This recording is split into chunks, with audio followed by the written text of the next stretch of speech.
آج 9 سفر دوسرے جمعے کے دن کسی بھی وقت ایک لونگ کے دانے پر سورہ کوثر اس طرح پڑھ کر اپنے پرس میں رکھ لو۔ اگلا جمعہ آنے سے پہلے اللہ تعالیٰ ایسے راستے کھول دیتا ہے جن کا آپ نے کبھی سوچا بھی نہیں ہوتا۔ آپ جتنا بھی مانگیں اللہ اس سے بھی زیادہ دینے پر قدرت رکھتا ہے، بس شرط صرف ایک ہے، یقین کامل۔ آج آزما کر دیکھ لیں، شاید آپ کی تقدیر کا دروازہ آج ہی کھل جائے جو برسوں سے بند تھا۔ بسم اللہ الرحمن الرحیم۔ آج 9 سفر دوسرا جمعہ کا بابرکت دن ہے۔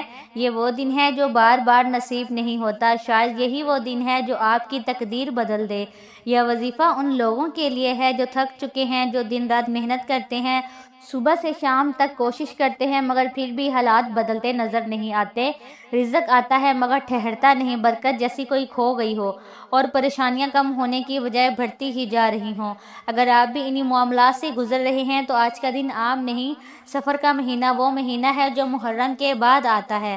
گویا رحمتوں کا تسلسل جاری رہتا ہے۔ اس مہینے میں بھی اللہ تعالیٰ اپنے بندوں پر خاص کرم فرماتا ہے، اور جو لوگ محرم الحرام کی برکتیں سمیٹ کر آتے ہیں ان کے لیے سفر نئی امیدوں اور آسانیوں کا پیغام لے کر آتا ہے۔ اور پھر آج جمعہ کا دن وہ عظیم دن ہے جس کے بارے میں حضور نبی کریم صلی اللہ علیہ وآلہ وسلم نے فرمایا کہ یہ دن تمام دنوں کا سردار ہے۔ ایک حدیث مبارکہ کا مفہوم ہے کہ جمعے کے دن ایک ایسی گھڑی آتی ہے جس میں بندہ اللہ سے جو بھی مانگے اللہ اسے عطا فرماتا ہے، اور ایک اور حدیث میں آتا ہے کہ جمعے کے دن درود پاک کثرت سے پڑھو کیونکہ یہ دن درودوں کے لیے بہترین دن ہے۔ سوچیں جب سفر کا بابرکت مہینہ اور جمعہ کا عظیم دن ہے ایک ساتھ آ جائے تو یہ لمحہ کتنا قیمتی بن جاتا ہے۔ یہی وہ وقت ہے جب دل نرم ہوتے ہیں، آنکھیں نم ہوتی ہیں اور بندہ اپنے رب کے قریب جو ہو جاتا ہے۔ اللہ تعالیٰ آج بھی اپنے بندوں کو پکار رہا ہے کہ ہے کوئی مانگنے والا جسے میں عطا کروں، ہے کوئی دعا کرنے والا جس کی دعا میں قبول کروں۔ اسی لیے آج 9 سفر جمعہ کا دن میں آپ کو ایک ایسا عمل بتانے جا رہی ہوں جو بظاہر بہت چھوٹا ہے مگر اس کے اندر چھپی برکتیں بہت بڑی ہیں۔ اگر دل میں یقین ہو اور نیت میں سچائی ہو، آپ نے صرف ایک لونگ کا دانہ لینا ہے۔ جی ہاں، ایک چھوٹا سا دانہ، مگر جب اس پر اللہ کے کلام کی روشنی پڑتی ہے تو یہی چھوٹی سی چیز انسان کی زندگی میں بڑی تبدیلی کا سبب بن سکتی ہے۔ اس لونگ کو اپنے ہاتھ میں تھام لیں، مکمل توجہ اور یقین کے ساتھ بتائے گئے طریقے سے وظیفہ پڑھیں اور پھر اسے اپنے پرس میں یا بٹوے میں سنبھال کر رکھ لیں۔ پھر دیکھیں کیسے حالات بدلتے ہیں۔ آپ رزق مانگیں گے تو راستے کھل سکتے ہیں، جب برکت مانگیں گے تو گھروں میں سکون آتا ہے، اور جب دعا کریں گے تو اللہ اپنے فضل سے ایسے دروازے کھول سکتا ہے جن کا آپ نے کبھی گمان بھی نہیں کیا ہوگا۔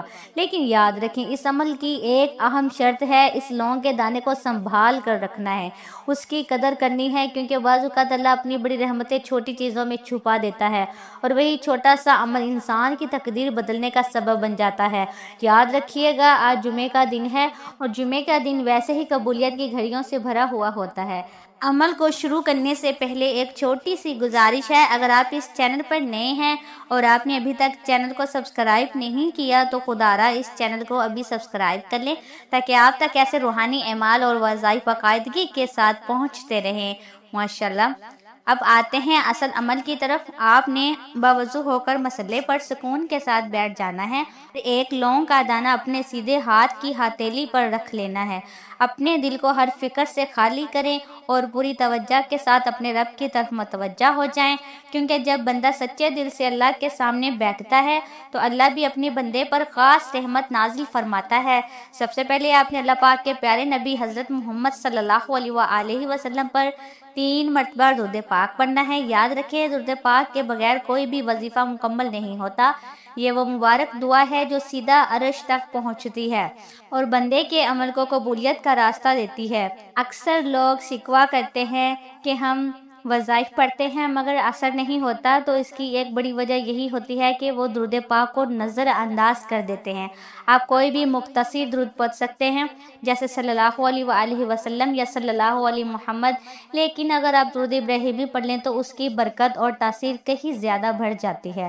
اس سے پہلے آپ نے نیت کر لینی ہے، اور جب آپ نے نیت کر لی اور تعوذ اور تسمیہ بھی پڑھ لیا تو اب سب سے پہلے نمبر پر جو وظیفہ آپ نے پڑھنا ہے وہ اللہ تعالیٰ کے ایک نہایت مبارک اور ببرکت نام کا وظیفہ ہے۔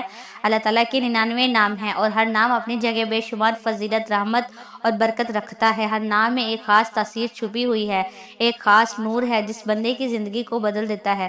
لیکن کچھ نام ایسے بھی ہیں جنہیں اگر سچے دل، کامل یقین اور اخلاص کے ساتھ پڑھا جائے تو اللہ تعالیٰ ناممکن کو بھی ممکن بنا دیتا ہے۔ انہی عظیم ناموں میں سے ایک نام ہے یا فتاح۔ یہ اللہ تعالیٰ کا وہ صفاتی نام ہے جس کے معنی ہے دروازہ کھولنے والا، مشکلوں کو آسان کرنے والا اور بند راستوں کو کشادہ کرنے والا۔ جب کوئی بندہ ایک چھوٹے سے لونگ کے دانے پر یا فتاح پڑھتا ہے تو گویا وہ اپنے رب سے یہ عرض کرتا ہے کہ اے اللہ، میرے لیے وہ دروازہ کھول دے جو بند ہو چکے ہیں، میرے رزق میں برکت عطا فرما، میری مشکلات کو آسان فرما اور میری زندگی میں کامیابیوں کے راستے پیدا فرما دے۔ اسی لیے آج آپ نے اس نام کو خاص طریقے سے پڑھنا ہے۔ اب پوری توجہ کے ساتھ سنیے کہ یا فتاح کو کیسے اور کتنی بار پڑھنا ہے۔ فتاح ایک بار ہو گیا، یا فتاح دو بار ہو گیا، یا فتاح تین بار ہو گیا۔ اس طرح آپ ہاتھوں کی انگلیوں پر پڑھ لیں یا تسبیح کے دانوں پر پڑھ لیں۔ آپ نے صرف 11 بار پڑھنا ہے، اور یاد رکھیں جب آپ یا فتاح پڑھیں تو صرف زبان سے نہ پڑھیں بلکہ اپنے دل کو بھی شامل کریں، اپنے رب کی عظمت کو محسوس کریں اور یہ یقین رکھیں کہ جس رب کو آپ پکار رہے ہیں وہ ہر چیز پر قادر ہے۔ اب دوسرے نمبر پر جو وظیفہ آپ نے پڑھنا ہے وہ رزق اور برکت کے لیے ایک نہایت ہی خاص اور ببرکت قرآنی صورت ہے۔ دوستو، یہ قرآن پاک کی وہ صورت ہے جو تقریباً ہر مسلمان کو یاد ہوتی ہے۔ یہ قرآن مجید کی سب سے چھوٹی صورت ہے مگر اس کی برکتیں، اس کی تاثیر اور اس کے کمالات بے شمار ہیں۔ صرف 3 آیات پر مشتمل ہے۔ یہ صورت اپنے اندر اللہ کی بے پناہ رحمت اور خیر سمائے ہوئے ہیں۔ یہ مبارک صورت ہے سورۃ الکوثر۔ کہا جاتا ہے کہ جب لونگ کے دانے پر سورہ کوثر پڑھی جائے تو اللہ تعالیٰ بندے کے رزق میں، اس کے مال میں اور اس کی زندگی میں ایسی برکت عطا فرماتا ہے کہ انسان خود حیران رہ جاتا ہے کہ حالات کیسے بدلنے لگے۔ اب پوری توجہ کے ساتھ سنیے کہ سورہ کوثر کو کتنی مرتبہ پڑھنا ہے۔ بسم اللہ الرحمن الرحیم۔ انا اعطیناک الکوثر فصلی لربک وانحر ان شانئک ھو الابتر۔ آپ سورہ کوثر کو ہاتھوں کی انگلیوں پر یا تسبیح کے دانوں پر پڑھ لیں۔ آپ نے 70 بار پڑھنی ہے۔ جب آپ سورہ کوثر پڑھ رہے ہوں تو اپنے دل میں اپنی حاجات کی نیت کریں اور ہر بار پڑھتے ہوئے اپنے رب سے مانگتے جائیں، کیونکہ کلام بھی اسی کا ہے، مانگنا بھی اسی سے ہے اور عطا کرنے والا بھی وہی ہے۔ جب آپ 70 مرتبہ سورہ کوثر کو پڑھ لیں تو آخر میں اس لونگ کے دانے پر پھونک مار دیں، کیونکہ یہی وہ لمحہ ہوتا ہے جب دعا، یقین اور اللہ کا کلام ایک ساتھ مل کر اثر دکھاتا ہے۔ اس کے بعد تیسرے نمبر پر جو وظیفہ آپ نے پڑھنا ہے وہ نہایت ہی عظیم ببرکت اور دل کو نور سے بھر دینے والا وظیفہ ہے۔ یہ وہ ذکر ہے جسے اللہ کے پیارے نبی حضرت محمد صلی اللہ علیہ وآلہ وسلم بہت پسند فرماتے تھے، اور اسی میں وہ مبارک تسبیحات شامل ہیں جنہیں تسبیحات فاطمہ کہا جاتا ہے۔ یہ وظیفہ دراصل تیسرا کلمہ ہے۔ یہ وہ مبارک کلمہ ہے جس میں اللہ کی پاکی، اس کی تعریف اور اس کی بڑائی کا مکمل اظہار کیا جاتا ہے۔ جب بندہ اسے سچے دل اور اخلاص کے ساتھ پڑھتا ہے تو اس کا دل اللہ کے نور سے بھر جاتا ہے اور اس کی دعاؤں میں قبولیت کی ایک خاص کیفیت پیدا ہو جاتی ہے۔ آپ پوری توجہ کے ساتھ سنیے کہ تیسرا کلمہ کیسے پڑھنا ہے اور کتنی بار پڑھنا ہے۔ سبحان اللہ والحمد للہ ولا الہ الا اللہ واللہ اکبر۔ ایک بار ہو گیا۔ سبحان اللہ والحمد للہ ولا الہ الا اللہ واللہ اکبر۔ 2 بار ہو گیا۔ سبحان اللہ والحمد للہ ولا الہ الا اللہ واللہ اکبر۔ 3 بار ہو گیا۔ اس طرح آپ ہاتھوں کی انگلیوں پر پڑھ لیں، آپ تسبیح کے دانوں پر پڑھ لیں۔ آپ نے صرف 7 بار پڑھنا ہے۔ جب آپ یہ وظیفہ پڑھ رہے ہوں تو اپنے دل میں اپنی حاجت کی نیت کریں، ہر بار پڑھتے ہوئے اپنے رب سے دعا کرتے جائیں، کیونکہ جب بندہ اللہ کی تعریف کے ساتھ مانگتا ہے تو اللہ تعالیٰ اس کی دعا کو قبول کرنے کے راستے آسان فرما دیتا ہے۔ جب آپ 7 مرتبہ تیسرا کلمہ پڑھ لیں تو آخر میں اس لونگ کے دانے پر پھونک مار دیں، کیونکہ یہی وہ لمحہ ہوتا ہے جب بندہ اپنے رب کی حمد، اپنی دعا اور اپنے یقین کو ایک ساتھ جوڑ دیتا ہے، اور یہی وہ کیفیت ہے جس میں دعائیں رد نہیں ہوتی۔ یہی وہ لمحہ ہوتا ہے جب بندہ اللہ کے ذکر کے ساتھ اپنی امید کو جوڑ دیتا ہے، اور جب امید یقین میں بدل جائے تو اللہ تعالیٰ اپنے بندے کو وہاں سے عطا فرماتا ہے جہاں اسے گمان بھی نہیں ہوتا۔ اب اس کے بعد اس عمل کا چوتھا اور آخری وظیفہ باقی ہے۔ اس آخری وظیفے میں آپ نے اللہ تعالیٰ کے 2 نہایت ہی مبارک اور ببرکت نام پڑھنے ہیں۔ یہ ایسے صفاتی نام ہیں کہ اگر اخلاص اور یقین کے ساتھ پڑھے جائیں تو اللہ تعالیٰ بندے کے لیے رزق، برکت اور آسانیوں کے دروازے کھول دیتا ہے۔ یہ 2 مبارک نام ہیں یا غنیو یا مغنیو۔ دوستو، یا غنیو کا مطلب ہے وہ رب خود ہر چیز سے بے نیاز ہے، اور اپنے بندوں کو بھی بے نیاز کر دیتا ہے۔ اور یا مغنیوں کا مطلب ہے وہ رب جو اپنے بندوں کو عطا کر کے مالا مال کر دیتا ہے، ان کی کمیوں کو پورا کر دیتا ہے اور ان کے حالات کو بہتر بنا دیتا ہے۔ بڑی توجہ کے ساتھ سنیے کہ یا غنیو یا مغنیو کو کیسے پڑھنا ہے اور کتنی بار پڑھنا ہے۔ یا غنیو یا مغنیو ایک بار ہو گیا، یا غنیو یا مغنیو دو بار ہو گیا، یا غنیو یا مغنیو تین بار ہو گیا۔ اس طرح آپ ہاتھوں کی انگلیوں پر پڑھ لیں یا تسبیح کے دانوں پر پڑھ لیں، آپ نے صرف 11 بار پڑھنا ہے۔ جب آپ 11 مرتبہ یا غنیو یا مغنیو پڑھ لیں تو اس کے بعد اس لونگ کے دانے پر پھونک مار دیں۔ اب پورے عمل کی ترتیب ایک بار ذہن میں بٹھا لیں۔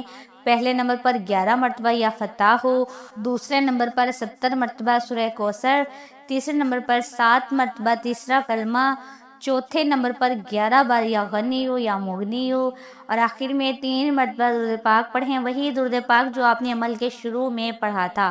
اس طرح سے آپ کا عمل مکمل ہو جائے گا۔ اب سب سے اہم بات کہ اس عمل کے بعد اس لونگ کے دانے کا کیا کرنا ہے۔ مرد حضرات اسے اپنے بٹوے میں رکھ لیں اور خواتین اسے اپنے پرس میں سنبھال کر رکھیں۔ اگر کوئی دکاندار ہے تو وہ اسے اپنی دکان کے گلے میں بھی رکھ سکتا ہے۔ جب تک یہ لونگ کا دانہ آپ کے پاس محفوظ رہے گا، آپ اللہ سے خیر و برکت کی دعا کرتے رہیں، کیونکہ اصل برکت اور مدد صرف اللہ ہی کی طرف سے آتی ہے۔ اسی لیے ہمیشہ اپنے رب پر بھروسہ رکھیں اور 5 وقت کی نماز ادا کیا کریں اور اسی سے مانگتے رہیں۔ اگر کسی وجہ سے یہ لونگ کا دانہ گم ہو جائے تو پریشان نہ ہو، کسی اور وقت دوبارہ اسی طریقے سے نیا عمل کر سکتے ہیں۔ اصل مقصد یہی ہے کہ بندہ اللہ کی طرف متوجہ ہو اور اس سے خیر و برکت کی دعا مانگتے رہے۔ یقین رکھیں جب بندہ سچے دل سے اللہ کو پکارتا ہے تو اللہ اس کی مشکلات کو آسان کر دیتا ہے، اس کے رزق میں برکت عطا فرماتا ہے اور اس کے دل کو سکون نصیب فرماتا ہے۔ آخر میں دعا ہے کہ اللہ تعالیٰ میرا سنانا اور آپ کا سننا اپنی پاک بارگاہ الہی میں قبول و منظور فرمائے، ہم سب کے رزق میں برکت عطا فرمائے، ہماری پریشانیوں کو آسانیوں میں بدل دے اور ہمیں سفر کے ان بابرکت دنوں کی رحمتوں سے بھرپور حصہ عطا فرمائے۔ آمین ثم آمین۔ ناظرین، اپنے رزق میں برکت اور آسانیوں کی نیت سے اللہ تعالیٰ کے 99 ناموں میں سے کوئی ایک نام کمنٹ میں ضرور لکھیے گا۔